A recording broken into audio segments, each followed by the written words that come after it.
Vamos lá. Boa noite, pessoal. Tudo bom com vocês? Espero que todos estejam bem de saúde, né? Nesse período tão conturbado aí que a gente vem vivendo, né? Nos últimos meses. Então, hoje a gente inicia aqui uma série, né? A conversa sobre inclusão. O objetivo inicial é trazer experiências e discutir experiências no âmbito da música e educação inclusiva. E hoje a gente inicia essa rodada de conversas com o José de Araújo, né? Todos da Escola de Música conhecem muito bem. O José é graduado em música, licenciatura, e atualmente é professor da rede estadual pública de ensino, professor de música, né? E tem uma longa trajetória aí junto ao Projeto Esperança Viva, junto aos grupos musicais que estão dentro desse grande guarda-chuva, né? De antemão, quero agradecer pela presença de todos, presença virtual de todos, né? Desejar uma boa noite e aí, de repente, um bom dia ou boa tarde aí, se você não está online, né? Não está ao vivo agora, mas está acompanhando essa live em outro momento. E agradecer desde já pelo convite, né? E, assim, dizer que me sinto muito satisfeito e muito interessado em participar desse momento aqui com vocês. Espero que tenhamos um momento aqui muito rico de conversa, né? E como a Gamenon já falou, logo após a fala de Gessé, eu vou fazer algumas perguntas, né, para ele iniciar a fala dele. E após isso a gente vai abrindo para as questões. Então, quem tiver considerações ou perguntas para fazer, pode ir colocando aí no chat, que a gente está acompanhando aqui em tempo real, tá bom? Então, Gessé, tudo bom com você? Tudo bem, graças a Deus. Né? Obrigado pelo convite, né, para abrir essa live sobre música e educação especial. E é isso. Meus agradecimentos para todos que estão aí presentes, né, que vão participar com essa live com nós dois. E é isso. Bom, show de bola. Então, Gessé, estava pensando aqui em algumas perguntas que podem, de repente, trazer aí um pouco da tua experiência, né, no âmbito da música e inclusão. E aí, para iniciar a conversa, eu queria saber um pouco da sua trajetória. E eu queria que você contextualizasse bem, assim, dois momentos especiais, que em que momento se deu o interesse pela música, né, ou como hobby, ou como atividade profissional, em que momento se deu o interesse de lecionar, né, de atuar como professor. Eu queria que você contasse um pouco, fizesse uma retrospectiva aí de como foi como é que isso começou, né? Bom, começou em 2011. Né, eu trabalhava em uma associação daqui do estado, que é a Devirne, né, e lá eu dava aula de informática, para os alunos que não sabiam nada de informática. E lá surgiu um curso que foi de 2011 para 2012, que já era da UFRN, né, que era Luiz Carlos, que foi o primeiro deficiente visual cego entrar na UFRN, com o seu monitor, Edbergo. Então, eles levaram um projeto para lá de musicalização de flauta doce para deficiente visual. Sendo que no horário dessas aulas, eu estava dando aula para os outros alunos que vinham de outras cidades, né? E não tive oportunidade, no primeiro momento, de participar daquelas aulas.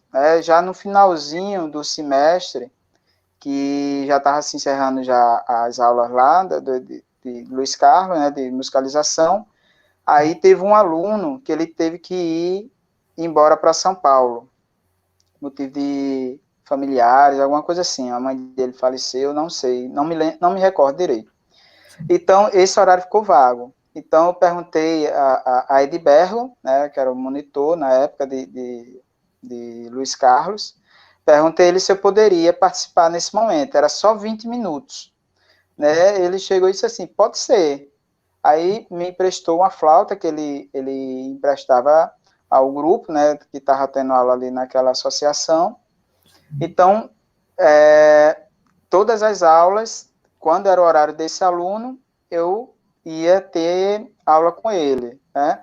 E a primeira música foi Se Eu Toco, né? que ele trabalhou lá com os alunos, e daí se deu ao interesse de estudar. flauta, né? A música através da flauta. Sim. E no ano seguinte eu entrei eu fui atrás, como as aulas era à tarde e eu estudava ainda no período, eu estava no ensino médio ainda, no último ano, não tinha como ir. Né? Aí, quando eu concluí, em 2012, aí eu fui para lá, já no segundo semestre de 2012, para a escola de música, né? E as aulas ainda eram à tarde, né? Passei a participar, né? E daí, a partir daí, eu fui desenvolvendo o interesse, adquirindo mais conhecimento, né? A professora Catarina na época, né, passava a aula de flauta e a teoria musical. E fui criando o desejo, né, de mais e mais conhecer o mundo da música. Né? Foi ficando encantado, né, E a porta de entrada, então, Isso. foi as aulas de flauta lá na Divine, isso? Isso, começou lá e isso passou um mês e alguns dias na Divine, né? Aí, infelizmente, entrou o recesso, né, de semestre, e quando começou, o aluno já tinha voltado, eu não podia ter mais aulas. Né? Aí, no ano seguinte, aí que foi quando eu pude participar, afinco. Entendi. E aí, quanto tempo até a licenciatura em música? Com quanto tempo você tomou essa decisão e prestou vestibular e tal? Como aconteceu? Então, eu fiquei em entrei em setembro de 2012 no projeto, que até então o projeto era curso de flauta doce para pessoas com deficiência visual, na época. Né? Não tinha o Esperança Viva, não era esse nome ainda. E eu passei o ano inteiro, 2013, surgiu a oportunidade da gente fazer eu e mais 4 deficientes visuais, fazer um curso do ProSem, da UFRN. Surgiu a oportunidade. E isso foi no último dia, né? O interessante que foi no último dia de matrícula, que foi até a professora me falou, quem estiver interessado em fazer o Enem, tá surgindo, e hoje é o último dia de inscrição. Aí, no final da tarde, a gente saiu, né? A gente pegou o carro que deixava a gente no instituto, e a gente tirou para esse local, né? Fazer a matrícula. E a gente... sendo que as aulas eram de segunda a sexta, e na segunda-feira é o dia das aulas, à tarde. Então, a gente faltava no cursinho, né, do ProSem, para estar no projeto, para não perder, né, não perder o foco, e só ia de terça a sexta. Né? Então, a partir daí foi a motivação para mim. Toda segunda eu estava indo para o projeto, e do outro lado, eu estava fazendo o cursinho até então, assim, eu achava que eu não ia passar, né? Porque aquilo era tudo novo para mim, música, né? Teoria musical, então, e no cursinho a gente só via a ciência, né? Matemática, química, física, essas disciplinas. Então, eu achava que no Enem eu ia me sair mal no termo de pensando na música, mas fui tentando naquela expectativa, naquela esperança. Né? E acabou dando certo. No finalzinho do ano, eu tive uma nota boa, né, para entrar na licenciatura, foi 7,3, alguma coisa assim, a média. Então, para mim foi gratificante e foi uma motivação para mim. Né? Naquele momento, eu fiz o THE, também tirei uma nota boa, na primeira prova, na segunda também. Então, foi me dando mais motivação, né? E todo tempo, os monitores, na época era Igor e Edbergon, Kalinka, Brígida, me motivaram, me ajudaram em todos os sentidos. Né? A professora também me dando motivação, apoio moral. Então, isso foi crescendo, né, essa oportunidade de fazer uma graduação. Como eu não tive, meus estudos não foram lá esses estudos regulares, né, meu pai sempre via que o estudo tinha que ser em segundo plano. O primeiro objetivo era trabalho, né? Então, eu perdi muito da minha vida acadêmica, né? Eu estudei muito pouco durante a minha vida. Então, eu participei, fiz, como é que se diz? Hoje chama UEJA, antigamente chamava supletivo, fiz supletivo, e o ensino médio que eu fiz direitinho, primeiro, segundo e terceiro ano, tá? De 2009 a 2011. Mas o meu ensino fundamental em si foi muito precário. Aí, por isso que eu achava que eu não tinha condições de entrar na academia, né? E principalmente de música, que exigia alguma coisa de música, um conhecimento de música. Então, sempre, no início, eu ficava muito, assim, para baixo, que achava que eu não ia conseguir. Sim. E aí deu certo, né? Felizmente. E aí eu Graças a Deus. queria que você falasse um pouco sobre o período na graduação, né? E como você foi, de repente, integrando outros espaços dentro do projeto Esperança Viva. A gente sabe que hoje, né, existem vários grupos musicais, né, voltados para as necessidades Sim. específicas, e eles foram sendo criados, né, ao longo do tempo. Eu acho que você acompanhou um pouco desse processo. Queria que você falasse um pouquinho sobre isso. Tá. Então, eu comecei, depois que entrei na graduação, fiquei como monitor, né, ali auxiliando os outros monitores, colegas também, né, de turma, Sim. auxiliando ali. Participei do Esperança Viva, já então em 2014, quando entrei, já era o grupo Esperança Viva, tá? Pelo motivo que já tinha muitas representações já, e foi necessário criar um nome para a apresentação. Então, a partir daí, participei de outro grupo, que foi o Som Azul, né, musicalização para o autismo, né, os autistas, e também a Banda Braille. Né, em todo esse período, eu saí da Banda Braille em 2017, né, no início de 2017, mas participei de muitos projetos, os minicursos também, que surgia sobre a música Braille, musicografia Braille, né? Eu participei de alguns cursos, né, que a universidade ofereceu, de eventos, tá? E também fiz a participação de alguns projetos nesse período, e também fui monitor do Sembraim, né, até o iniciozinho da 2017. Muito bom. E aí, Jessé, eu tive a oportunidade de ler hoje o seu relato de experiência, né, já atuando como professor na rede estadual, foi publicado inclusive nos anais do 7º Encontro sobre Música e Inclusão. E aí você menciona lá no texto que a experiência que você tinha tido, né, lecionando até então música, tinha sido dentro dos projetos de Esperança Viva. E aí queria que você fizesse, de repente, um paralelo aí das competências desenvolvidas, né, nesse período e que foram úteis, né, o que lhe subsidiaram já em sala de aula lá na escola estadual onde você atua. Certo. Então, eu, como sempre, auxiliava, né? Eu não me via como professor, né? Antes de entrar na UFRN, mas, assim, professor com título, né? De professor.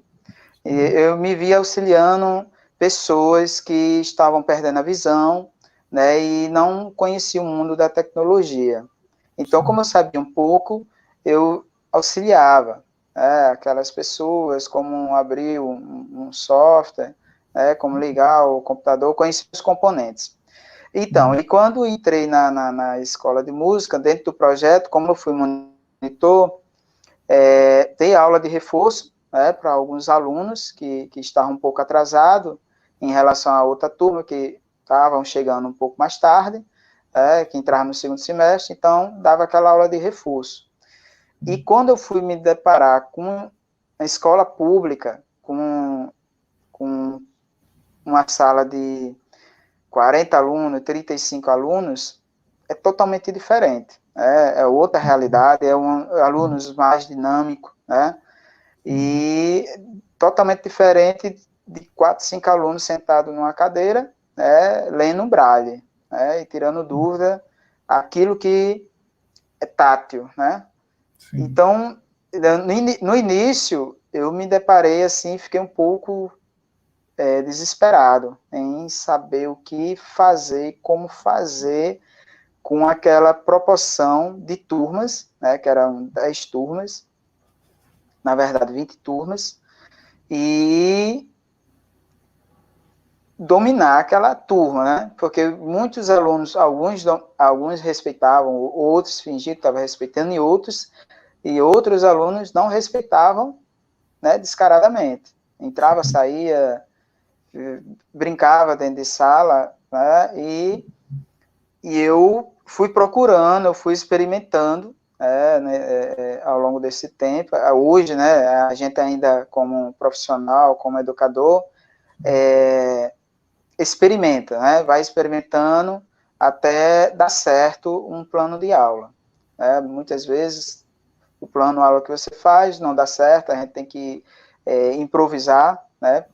Às vezes, por improviso, às vezes dá mais certo do que o que a gente planejou em casa.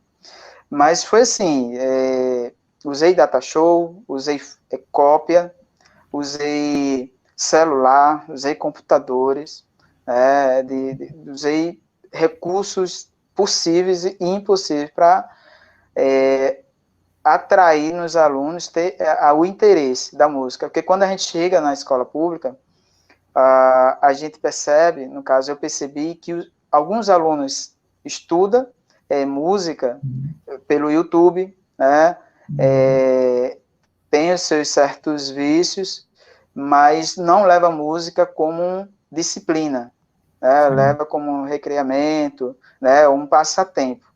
Então, eles não levam a sério muita coisa que a gente passa sobre teoria, né, uma percepção,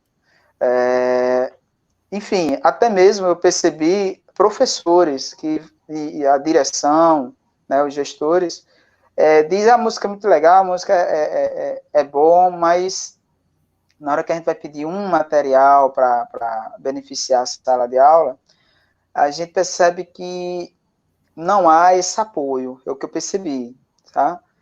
Então, eu percebo que já vem dos alunos, já vem percebendo isso, né, através dos gestores, né, e o corpo docente, que não dá tanta atenção, vamos dizer assim, para a disciplina. Então, os alunos percebem, como eu tentava marcar uma apresentação, sempre tinha outro compromisso mais importante. Então, isso foi desestimulando para aqueles alunos que já estavam sentindo um certo interesse. Então, a dificuldade é essa, para um aluno que realmente entra dentro de uma escola especializada, né, que ele está ali para estudar, e na escola pública tem inúmeros dificuldades, né, para poder aqueles alunos se interessar ou focar na disciplina música. Sim. Aí, no caso, como está configurado hoje, eles pagam um ano de, digamos, artes plásticas, depois artes musicais e artes cênicas. Como é a configuração? De repente, no ensino Não. médio, né? Não sei como é que funciona nesse caso. Pronto. Para o ensino médio, a gente não tem arte plástica, porque só tem eu como professor de arte, né, e habilitado em música. Tem outra professora de arte plástica, mas ela é da tarde e da noite, né? Então, os meus alunos não têm contato com essa disciplina, só música. Sim. Tá?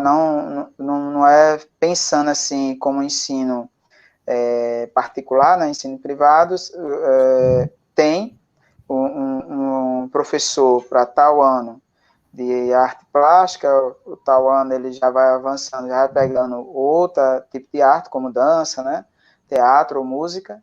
Na escola pública a gente não consegue ver isso. O Estado, né, a Secretaria da Educação, só permite um professor de arte por turno. Né? Então, de manhã só tem eu de música, à tarde tem eu, à tarde e noite é de arte plástica. Sim. Aí, no caso, já faltando um pouquinho aí na linha do tempo, com relação ao processo seletivo que você fez, né, para ingressar como professor, como é que foi a questão da acessibilidade? Como é que foi esse processo? No processo seletivo, você está falando sobre o concurso Isso, do concurso. ou Tá, Do então. concurso para professor da rede estadual, né? Sim, sim. Então, o processo foi bastante corrido, né? Para poder falar um pouco dele, eu vou falar como surgiu o interesse. Surgiu interesse, eu fiz a primeira prova através de motivação de Edbergo, foi para Parnamirim, né? Não tive êxito, e para Natal também.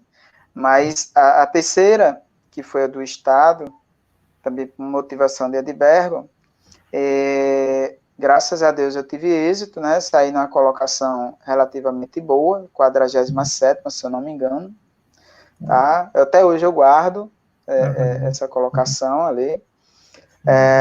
E assim, eu não esperava ser chamado, eu não vou mentir.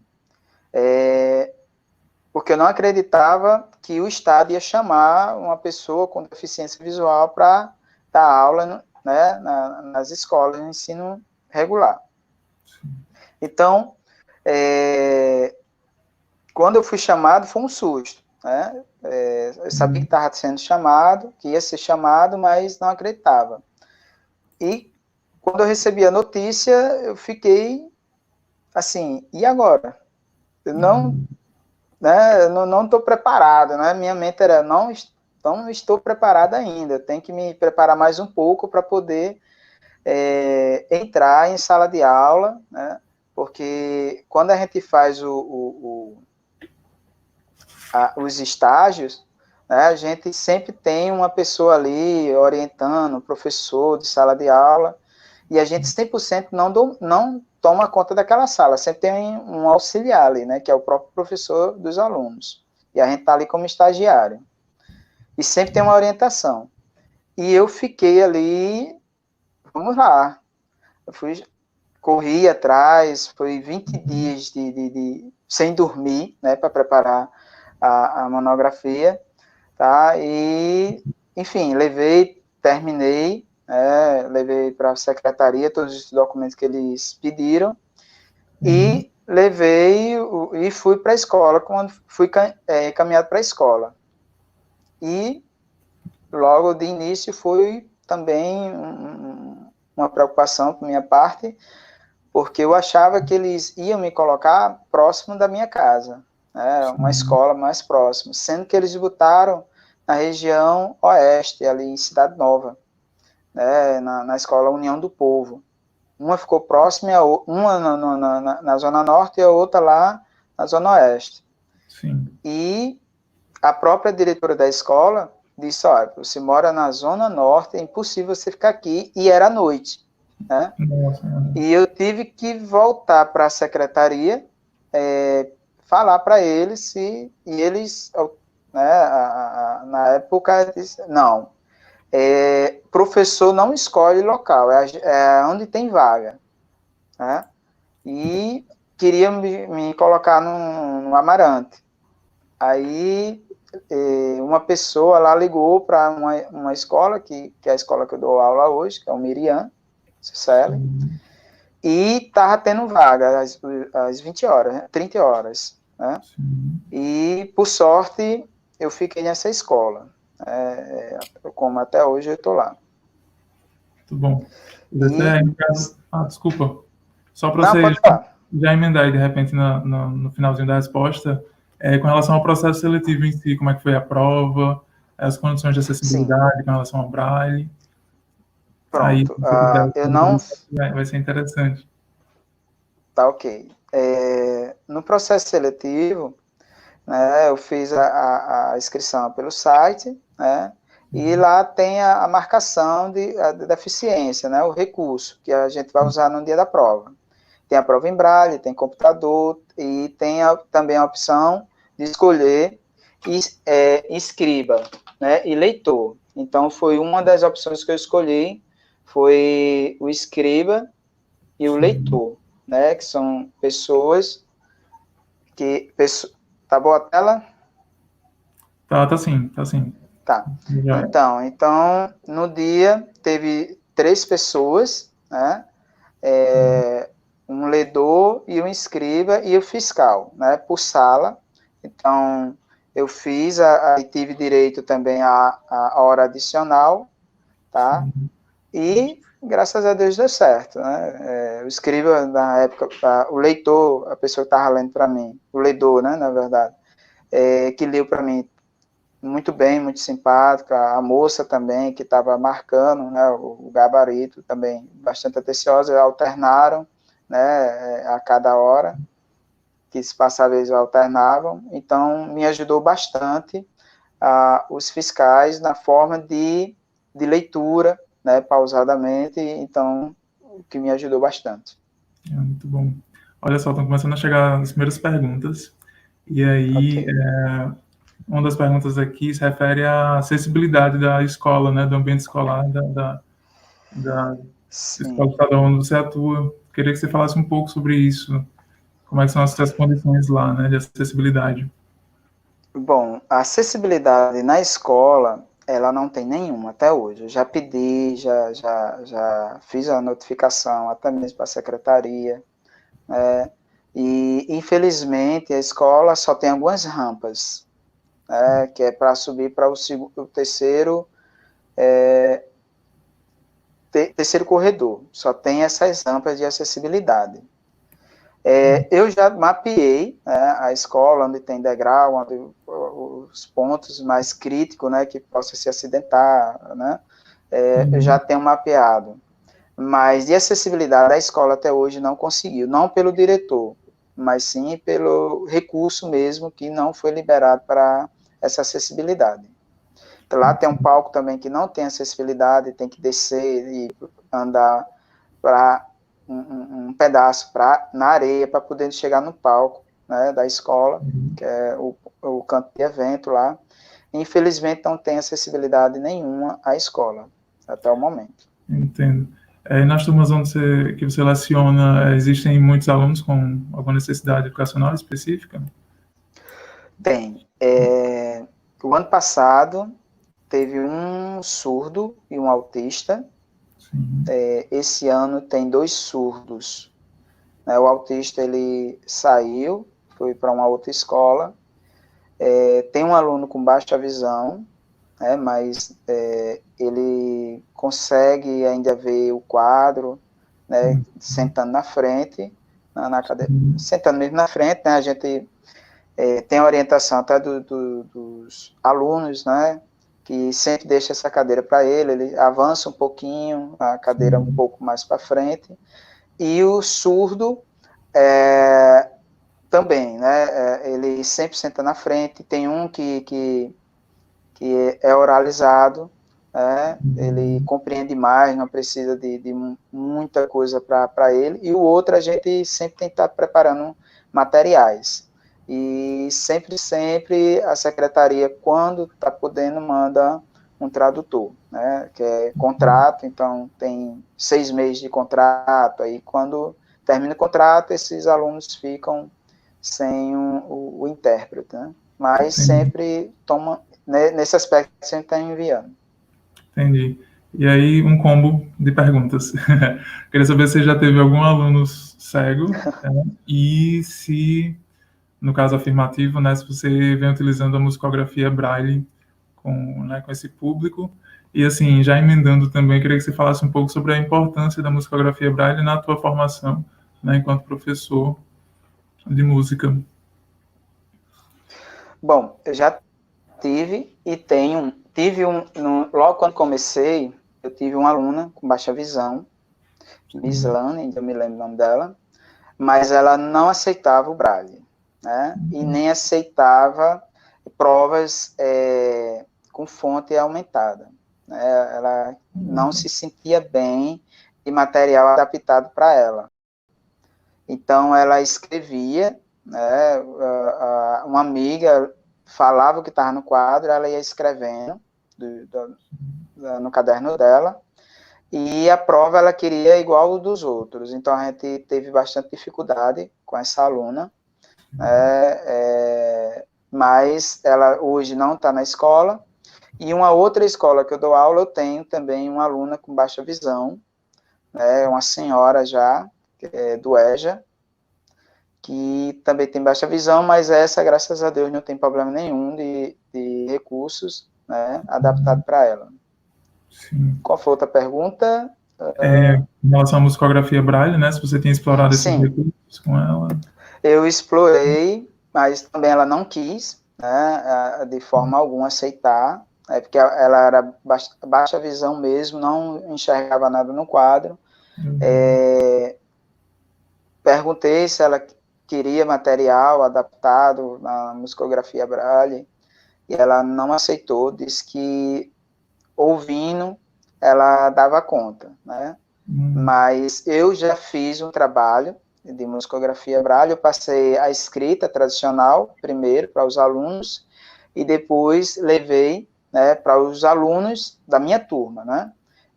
Na época do 9º ano, trabalhei com eles, em todas as turmas, eu tinha 6 turmas do 9º ano, e fiz um trabalho muito bom com eles, né, de musicografia, e eles adoraram, né, o novo código, e falava assim, mas é melhor trabalhar com a musicografia do que com essas bolinhas, porque a musicografia fica mais lógica. Eu digo, não estou entendendo. Uma pessoa que enxerga dizer que o Braille está melhor do que as bolinhas.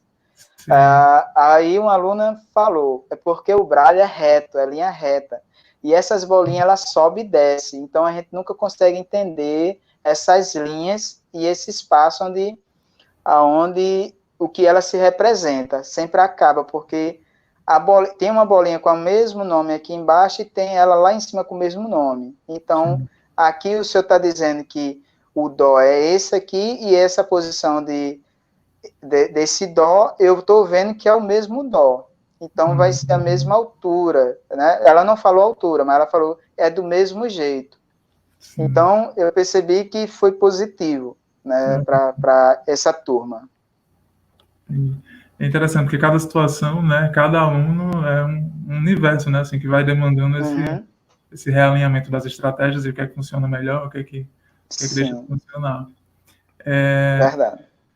E aí, assim, vi que o tema da sua monografia lá, né, na licenciatura em música, já foi voltada para a construção né, desse professor de música, né, professor cego, e aí também muito alinhado já, e aí a publicação lá no Encontro sobre Música e Inclusão já traz ali um panorama dos primeiros momentos, né, dentro do ambiente escolar, os desafios e tal. E aí, queria saber como é que foi como é que aconteceu a construção da sua monografia, quais foram as inquietações, né, que surgiram, o que lhe motivou, né, a escrever sobre isso. E aí eu tenho outra pergunta, mas faço depois que você fizer essas considerações. Então, a dificuldade, né? Porque eu entrei na escola como segundo aluno com deficiência visual, né? Então, percebi que tinha muitas dificuldades ainda, tanto de material, professores preparados, né? Então, o que me motivou foi esse aspecto, né, a dificuldade. Quando eu comecei, eu pensei, sim, durante 3 semestres, desistir, né, devido à dificuldade. A realidade não era a que eu imaginava, né? Teve professores que se negou, de uma certa maneira, a demanda de material. Teve professor que também se negou de orientar, né, a orientar a minha presença em sala de aula. Como assim? Eu sempre passava, né, a responsabilidade para alunos. Então, isso incomodava. Sim. E isso foi o que foi motivando, né, ao longo do tempo. Eu pensei, a princípio, fazer minha monografia sobre o cego, né, dando aula para pessoas com autismo. Mas logo depois, com orientação, né, da professora, que seria interessante eu fazer pensando na minha dificuldade como aluno, então foi feita, graças a Deus, teve inúmeros professores que me ajudaram, né, se não fosse ele, talvez eu não teria conseguido, né, mas foi isso, foi baseado nas dificuldades minhas e dificuldades de despreparo, vamos dizer assim, ou dificuldade de professores, como lidar com um deficiente visual em sala de aula, né, como eles deveriam ser. E sempre eu percebia que o professor sempre dizia aqui, ali, olhem aqui, essa nota aqui. Então, foi percebido que eles tinham um pouco de dificuldade, né, para orientar ou repassar o que estavam passando no slide. Entendi.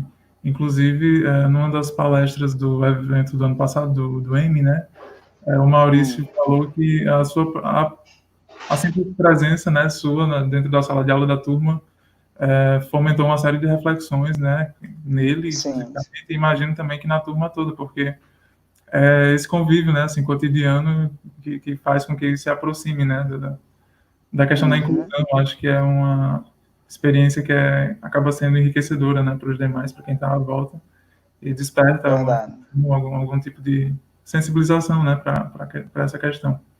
Aí, Jessé, olha só, o estudo lá publicado em 2018 fala dos momentos iniciais em sala de aula, e já se passaram basicamente 2 anos, né, da sua entrada. Então, foi publicado lá em 2018, em 2020, e aí queria saber, e coincidiu com uma das perguntas que foram feitas aqui, se houve algum tipo de mudança, né, se você observa hoje, se você entende hoje que houve algum tipo de mudança na atitude dos professores e alunos depois da sua chegada nas instituições. Nessa sua presença lá, modificou de alguma forma a cultura em termos de barreiras atitudinais, que você percebe esse processo ao longo do tempo?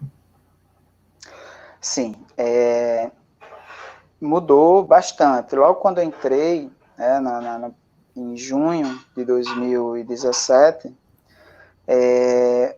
na sala dos professores, eu passei por uma espécie de sabatina, né, todos os professores e coordenador na época, cada um com uma pergunta, né, assim, demonstrando que nunca tiveram contato com uma pessoa com deficiência visual. Né? Teve até professor que perguntou, como é que você vai dominar a sala? Né? Ele fez essa pergunta. Teve professor que teve que assistir minha aula, né? De uma certa maneira, sentou na cadeira próxima à porta, assistiu minha aula inteira. Né? E, então, a partir daí, ao longo do tempo, dos anos, que já fez 3 anos que eu estou lá no Miriam, e foi mudando, né? Muita gente não acreditava, muitos professores, né? E alunos, né? Porque a gente, quando chega, uma pessoa cega se sente inseguro. Eu acho que para todo cego, até mesmo para quem enxerga, quando chega num ambiente que você não conhece e que é novo, você chega inseguro. Então, assim fui eu não fui diferente. Então, fui conquistando, né? Eu fui mostrando que eu estava ali e sabia, né, não sabia de tudo, ninguém sabe de tudo, né, eu sempre deixei bem claro para eles, eu estou aqui, não sei de tudo, mas estou para aprender, e nunca vou saber de tudo, né, como nenhum vai saber. Isso eu disse para os professores e disse para os alunos. Então, a gente foi conquistando, eu fui conquistando um laço, né, de confiança entre professores e os alunos, ao longo do tempo. Hoje, quando eu penso, sugiro uma atividade, um projeto para fazer com os alunos, né, todos não, mas a maioria, imediato topa. Procura saber como é que é, como vai fazer, procura sempre entregar o trabalho no período, né, destinado, exigido por mim. E os professores, não vou dizer todos, mas alguns sempre me apoiam, né, sempre estão ali para apoiar, para me ajudar no que eu precisar, né. Como, querendo ou não, a gente com deficiência visual tem as nossas necessidades, né, nossas limitações. Então, alguns professores mais sensíveis, eles sempre estão ali pronto a ajudar, né? E tem alunos também, quando assim que eu chego no portão, sempre estão auxiliando, né? O interessante, assim que eu cheguei na escola, eu conversando com eles e disse assim, bom, todos estão vendo que eu não enxergo, né? Alguns acharam que era mentira, outros pensaram que eu tinha a baixa visão. Então, eu fui dando as estratégias que eu poderia usar em sala de aula. Então, eu cheguei e disse assim, eu gostaria que nem sempre seja um só aluno, mas sempre o que te sentir vontade, né? Que seja um monitor, se auto-domina assim, hoje eu vou ser o monitor, termo, escrever no quadro, levar folhinha, né, impressa, ele escrever para os demais alunos. O outro, controlar o data show, né, para ir passando os slides. Então, isso foi muito legal para mim e para ele, para a turma, que trouxe eles mais próximos de mim, porque cada um queria ser professor, né? Queria estar ali na frente, me auxiliando, e percebi que esses alunos, até com os outros professores, chegou em sala de aula em particular, aquele aluno vem melhorando, né? Os últimos anos, esse aluno era desinteressado, isso e aquilo outro, agora está mais interessado. E como muitos alunos, não tem como decorar o nome, né, de todos. E os professores falavam e eu não sabia quem era. Quando fui ver, segundo a direção e os professores, era um dos alunos mais bagunceiros da escola, né? E isso me deixou surpreso, né? Porque vai trazendo a sensibilidade em um aluno que a gente nem imagina, né? Eu não, particularmente, eu não imaginava. Né? E assim eu fui me saindo, fui me adaptando, né, à escola a mim, né, que é um conjunto, foi um conjunto, o querer de cada um, né, se adaptar também, ver a minha necessidade, e eu buscando maneiras de estar envolvido, né, e todos os eventos, teve um evento em no final de 2017, que a gente fez um trabalho de inclusão, né, porque nesse período tinha muitos deficientes na escola, tinha deficiente físico, tinha autista, tinha baixa visão, tinha surdez, alunos da tarde. A gente fez uma feira de ciência juntando, né, a inclusão. A gente fez a sala escura, fez uma atividade de jardim sensorial, né, e foi bastante interessante para a escola, né, como tudo. Muito bom. Já sei uma dúvida que surgiu com relação aos alunos surdos, se há intérprete de Libras nas salas de aula. Olha, o ano de 2018 teve o ano todo, não, no segundo semestre, e 2019 no primeiro semestre. né? Aí, como eu falei lá no início, lá atrás, que esses intérpretes, eles são contratados, eles não são do Estado. Então, a cada semestre, o contrato deles expira, então tem que vir outro projeto, né, para que seja renovado. Então, isso demora bastante no Estado. Então, a maioria desses alunos, tanto da manhã ou da tarde, ou no início do ano, ou no meados para o final do ano, né, eles ficam sem esses intérpretes. Os assistidos. Que pena, né? Isso. Era para isso já estar consolidado enquanto política pública. Lamentável. É verdade.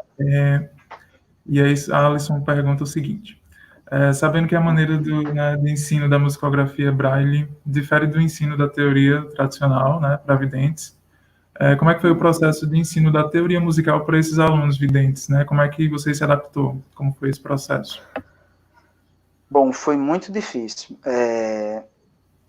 Eu busquei em alto relevo. A Albachinha, eu pedi para ela fazer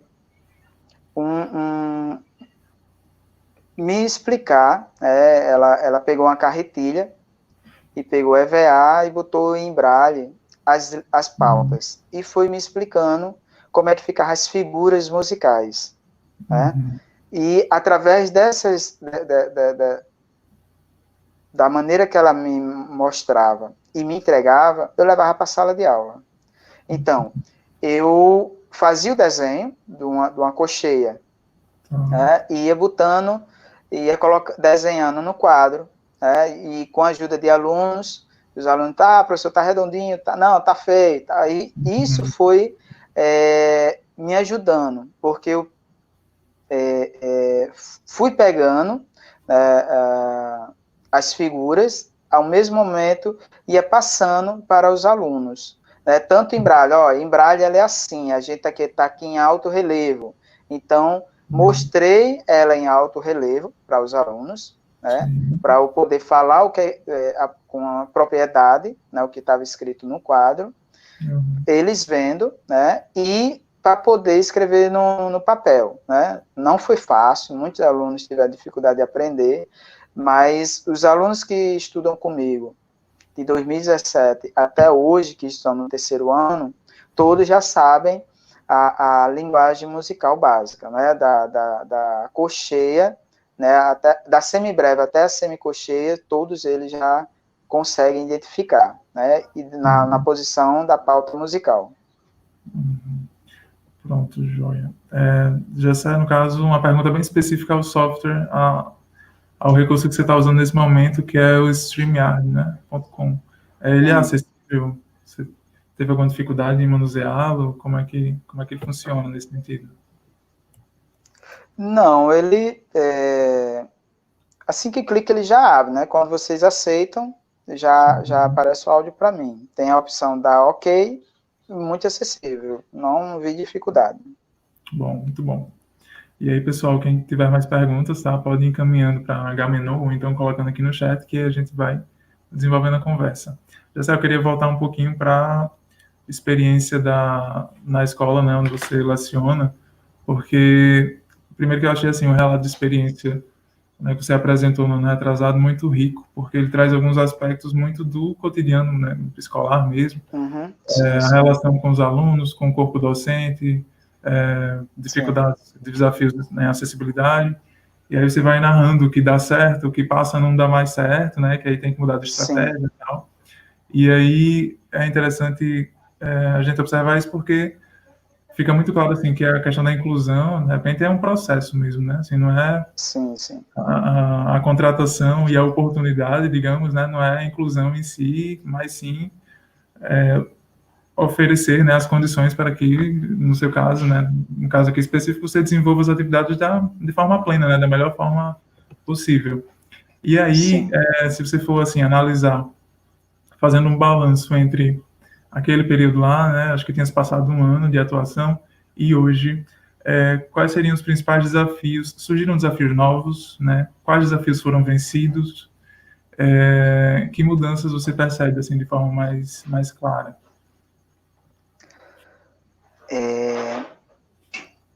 Os desafios, eles não vão mudar, né, para a gente que tem uma necessidade específica. Sim. Então,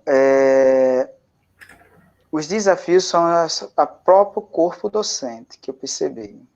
São próprios eles. Eles se sentem ameaçados de uma certa, pelo menos na escola da manhã que eu trabalho. Tem uma certa relutância, assim, para projeto, quando eu tento trabalhar, fazer em sala de aula. Antes estava mais empolgado, vamos tentar, vamos experimentar, e não sei o que, assim, acontecendo, Sim.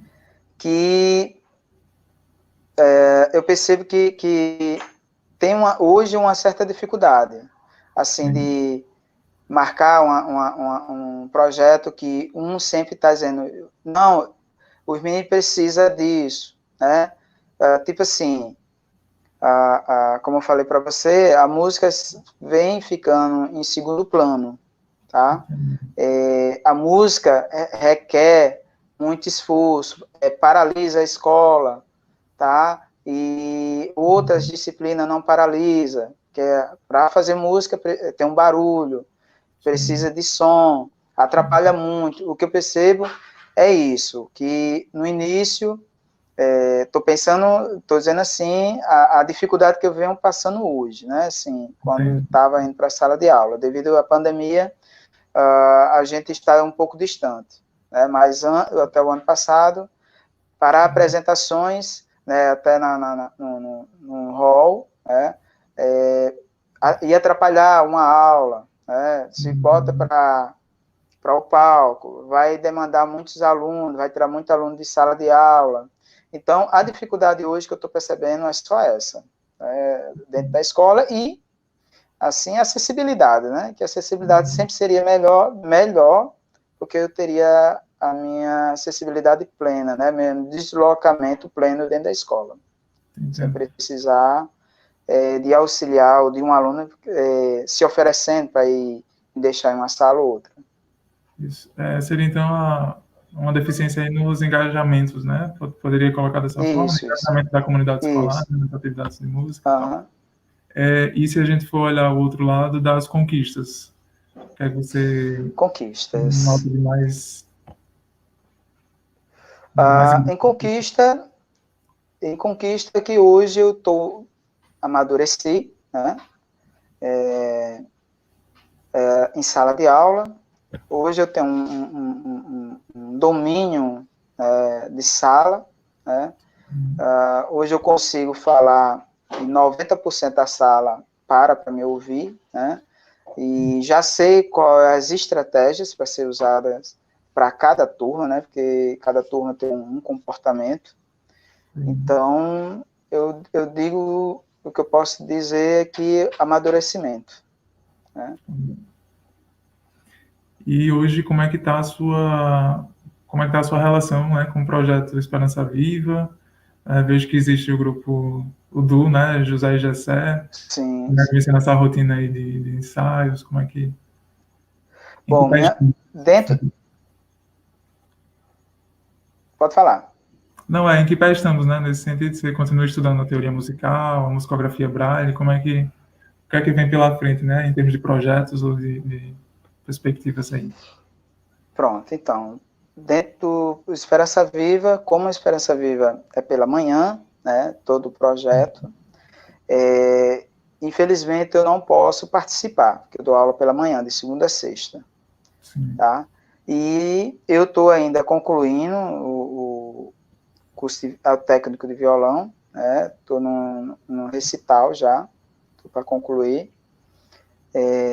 e estou com o Du, né, o Du começou em 2019, no início de 2019, eu e José, e a gente já teve convites, né, vários convites para apresentações, e vamos ver, né, para o próximo ano, não sei se esse ano a gente volta com o Du, Mas eu pretendo sim, eu tenho um projeto, um sonho e desejo, vamos dizer assim,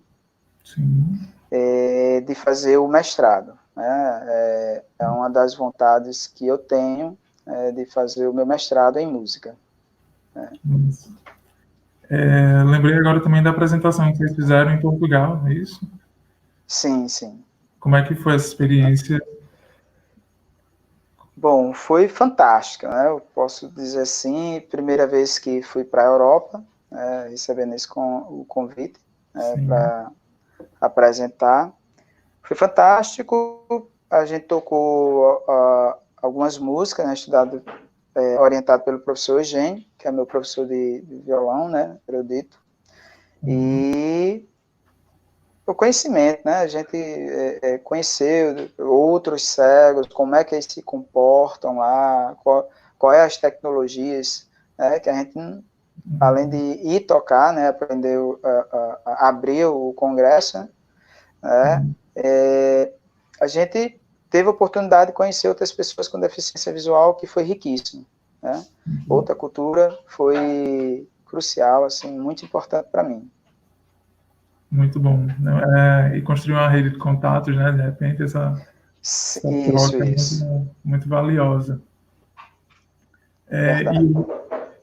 Hoje nós estamos tendo aulas presenciais, né? Mas até o início do ano letivo, lá do relato de experiência, você falava do uso do professor piano, né?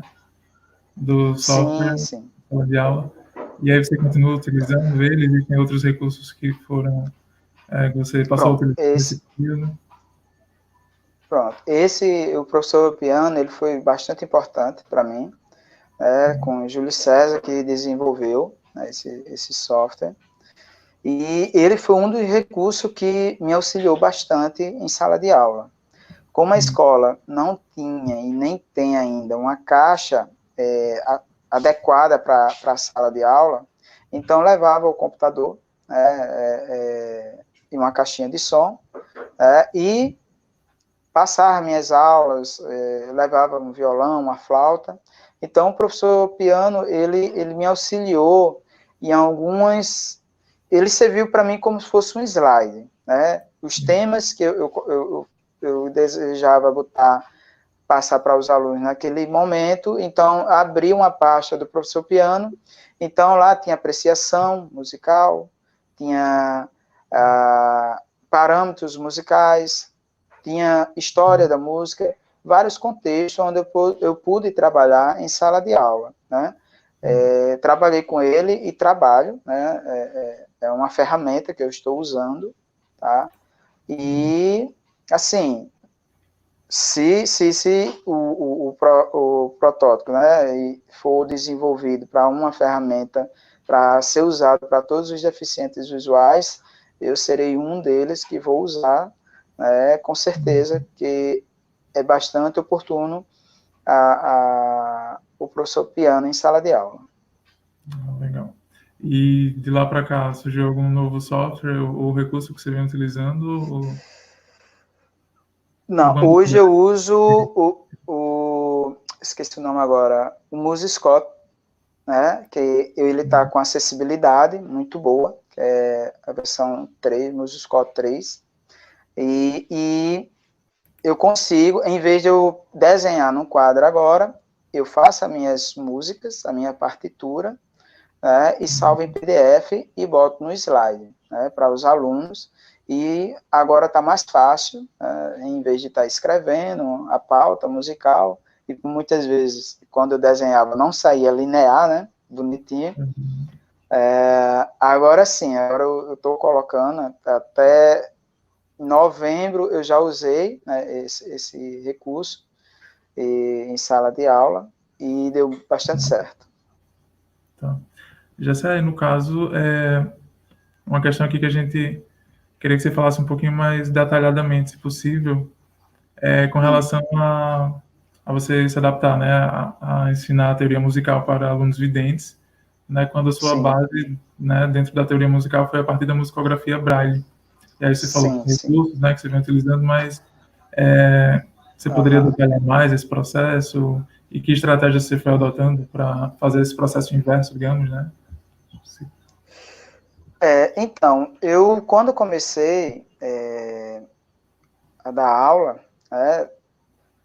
fui percebendo que eu sempre estava evitando da aula da parte do gráfico, né? Gráfico não, do pentagrama. Eu evitava o máximo, mas eu percebi que eu tinha que passar esse conteúdo, não adiantava da teoria musical.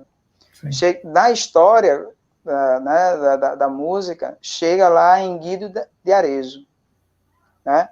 Então, lá nos livros, nos artigos, né, que a gente procura em pesquisa, está falando sobre a escrita musical, no século IX, século XV, né? Então, eu sempre estava procurando a teoria e fugir das figuras musicais, dos neumas, e os alunos eu percebi que os alunos ficavam desconfortáveis. Não, está faltando alguma coisa, isso aí, esse desenho que o senhor está mostrando. Às vezes eu imprimia, mas não sabia que estava o desenho na folha. Aí eu não sabia, então eu imaginava, isso é a figura musical, né? Então tem uma linha, tem um desenho, tem um E comercial, tipo um E comercial, isso, tá, a clave de sol. Então eu acabei me prendendo em aprender, eu tenho que aprender. Então fui buscar outras pessoas que enxergam, que estavam no mundo da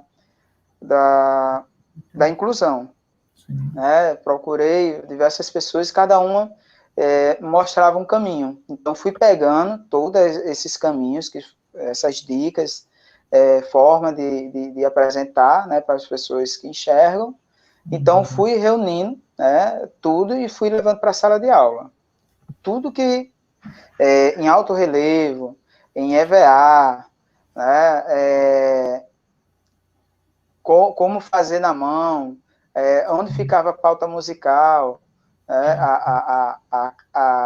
as claves, as posições, eu fui procurando, fui lendo, então fui fazendo uma pesquisa de campo bem profunda, né, para poder passar para os alunos com segurança, né, que na graduação, os professores sempre falavam, essa nota, essa linha complementar, essas duas mãos, aqui, essa voz com essa outra voz, estão tocando junto, que eu não entendia, eu fui aprendendo em sala de aula, durante as minhas aulas, né, através de pesquisa em casa, pesquisando e perguntando a turma, né, que estavam dando aula dentro do projeto Esperança Viva. Entendi. Já sei aí o outro ponto aqui que eu achei relevante do relato, quando você menciona a parceria com o PIBID na realização das avaliações, né, dos alunos, as avaliações bimestrais, e aí, né, o coordenador na época, o professor Danilo, encaminhou os monitores, né, que pudessem dar suporte. Como é que está hoje? Ainda se mantém essa parceria ou você desenvolveu outras estratégias para aplicação, né, das avaliações, das provas e tal? Sim, então, a escola lá, ela tem um método de aplicação de provas semanais, né? Tira uma semana para os alunos fazerem prova, né? E tem o dia escolhido, mas todos os professores aplicam prova nesse dia. E eu era um desses professores que ia aplicar prova. Então, o professor ia só para a sala de aula e aplicava a prova de matemática e ciência, né, para uma turma, sendo que esse professor não era dessa disciplina. Então, procurei a coordenadora, ela disse, e aí, como é que eu vou fazer? Ela disse, Gessé, é dessa maneira. Então, está certo. Então, posso trazer alguém para me auxiliar? Aí ela falou, se for professor, você pode. Disse, tá, mas pode ser aluno? Aí ela disse, pode. Lhe auxiliando, para lhe auxiliar, mas tem que saber de sala de aula. Isso tá bom. Aí procurei o professor Danilo, né, para ver se ele poderia me ajudar, né? E ele se prontificou de mandar 5 estagiários do PIBID. Perguntou se eu aceitaria, eu disse que sim.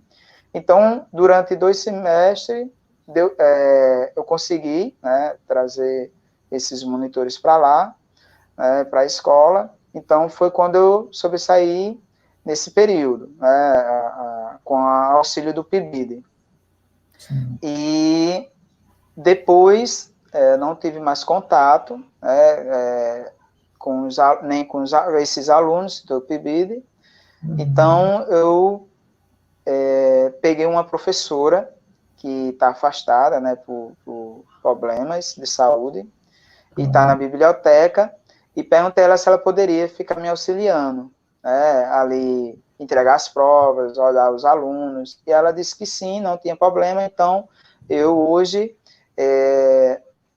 tenho a ajuda dessa professora, né, que é uma professora, que eu estou no lugar dela, né, ela é professora de artes, né, então, como ela teve problema de saúde, não pôde ficar mais na sala de aula, aí foi afastada, né, remanejada para a biblioteca, e eu estou na posição dela, né, no lugar dela, pressionando. As parcerias, né? Fazendo Isso. essas cooperações é que o negócio vai fluindo melhor. Isso. E eu sempre, todos que eu vejo que dá para perguntar, eu peço auxílio, pergunto se dá certo, sempre na conversa, né? Então, sempre vai dando certo, com alguns professores, com alguns alunos, através de mostrar a necessidade, né? É claro que não longe de mim, dá uma de coitadinho. Eu sempre estou cumprindo as minhas responsabilidades como professor, sempre estou no primeiro horário ali, 7 horas, estou de 7 horas na escola, sempre, né? E é isso. E é isso. É o que tem que ser feito, né?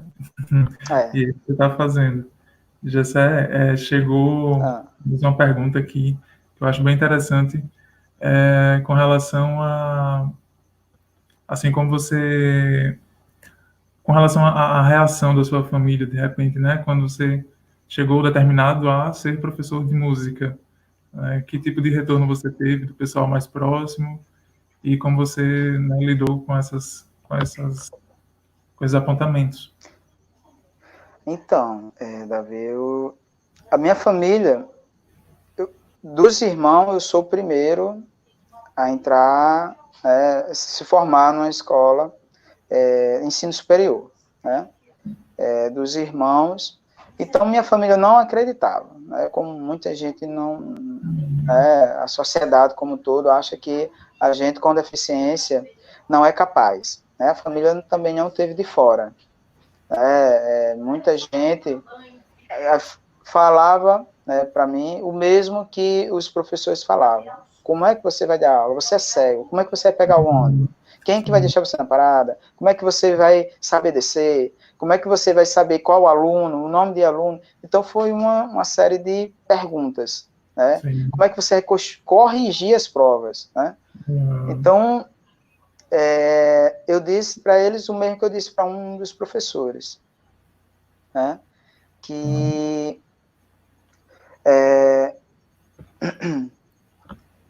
ninguém nasceu sabendo de tudo. Então, ali, eu ia provar para todo mundo que eu era capaz. Se ele era capaz de dar aula olhando, eu ia ser capaz de dar aula ouvindo, né? Recorrendo a estratégias, né, para poder dominar a sala de aula, né, sair da minha casa, cumprir com horários, né? Então, a minha resposta foi isso. O tempo vai responder e minha responsabilidade em sala de aula. Que eu sou cego. Eu não sou um incapaz, né? Então, se eu passei no concurso, eu estou apto para estar em sala de aula. Foi a minha resposta, né, para todos. Olha só, tanto para a família como para os professores. Sim, eu acho que casa muito bem com o desfecho aqui que a gente está caminhando. Foi o último parágrafo do seu relato de experiência, mais uma vez aqui retomando, mas o último trecho aqui me deixou muito, assim, me vem provocando reflexões, né?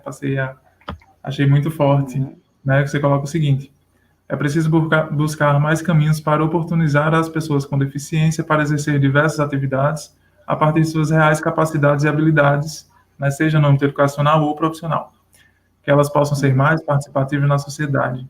É preciso acreditar nelas. E aí não por força de lei, né? Mas sim porque são iguais em direitos e deveres. E aí você fala que o foco deve estar na força, né, na capacidade para ir além da deficiência. Então, acho que esse relato, né, seu, né, toda essa vivência aí, a gente conseguiu abarcar um bom período, né? Aí desde você começou a se interessar por música até agora, né? Lecionando já há 3 anos na rede pública. Imagino que é um relato que deve inspirar muitas pessoas, né?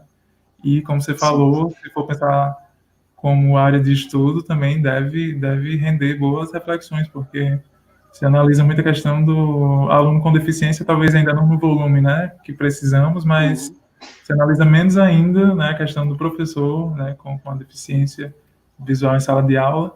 E aí, se for considerar a música, né, vem mais uma gama de particularidades, né, da área. Então, muito pertinente essa discussão sobre musicografia Braille, sobre teoria musical, como é que você faz o processo, né, assim, olha, aprendi musicografia Braille, vou agora passar esse conteúdo aqui para um público vidente em maioria, né?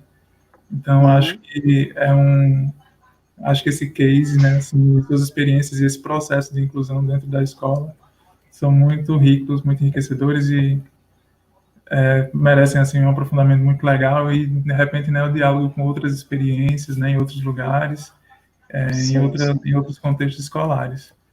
Então, você tem alguma consideração, já caminhando para o final, alguma consideração final a fazer? Alguma mensagem que você queira deixar para o pessoal aqui do Esperança Viva? Então, o que eu posso dizer é que obrigado, primeiramente, né? Porque sem oportunidade não há inclusão, né? E isso é importante. Através dessa oportunidade que foi dada, não só eu, como outros deficientes que teve essa oportunidade e que está tendo, eles vão mostrar o que eles são capazes, né? Através do que eles estão inserindo no processo de inclusão. O que eu posso dizer é isso. Para ter inclusão, tem que ter oportunidade. Sim. E pedir obrigado para todos, a oportunidade que tive e tenho, né? Dentro do projeto como um todo. E é isso. Então, nós que agradecemos, né, por esse momento e acredito que o aprendizado é mútuo, né, e é coletivo. Então, quando você traz, né, esses relatos lá do campo, né, já atuando como professor também, tenho certeza que vários pontos para reflexão são fomentados, né, na equipe e até para pensar na formação, né, dos futuros professores de música aí que vão atuar na rede pública e em outros contextos de ensino. Então, só para a gente ir fechando aqui, depois de amanhã, sexta-feira, teremos uma conversa sobre inclusão com o José Araújo, né, que faz aí o do José e Jacé. Então, vai ser também um momento muito legal, no mesmo horário, às 21h20, é isso. E aí, Jacé, em nome, né, da equipe que coordena o Sembrem, agradeço demais pela sua participação, eu acho que foi um momento muito interessante, e convido os demais, agradeço pelos que permaneceram até aqui agora, né, online aí com a gente acompanhando, e convido-os para a roda de conversa que vai acontecer na sexta-feira, tá bom?